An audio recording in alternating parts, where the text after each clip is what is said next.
This humble crop is destined for the whisky market. But before it can quench the thirst of drinkers across the country, this barley is in need of a big drink itself. Farmer Neil Thompson says the weather is becoming more and more unpredictable and it's a real challenge for the industry. The biggest concern is the extremes of weather we're getting at the moment. One moment we're getting too much rain, the next minute we're getting not enough. But that's a farmer. We're always complaining about the weather a wee bit. The last significant rain we had was back in 23rd of February, but then it's gone really, really dry.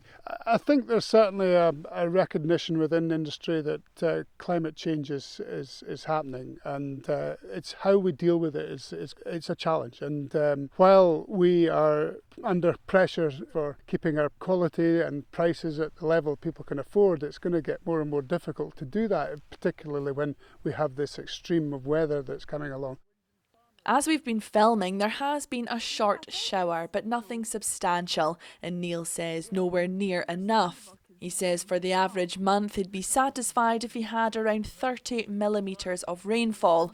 In the whole of April, though, he's recorded just 2.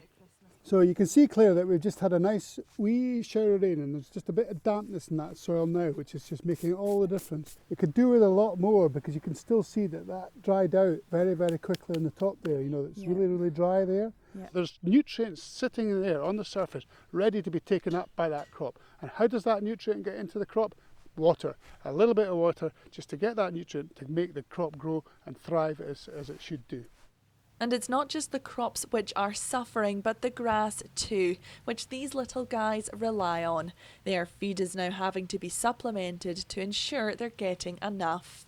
And as if there's not enough to contend with, the overnight frost we've been having in recent weeks is said to be further exacerbating the problems. These irrigators are on standby should the dry spell continue, but Neil says that means they're in trouble and he hopes he doesn't have to use them. So we could maybe get by for another few days, but let's hope that we get a good drink of water within the next week, maybe 2 weeks. That's key to getting these crops away. Claire McNeil, ITV News, near Kelso.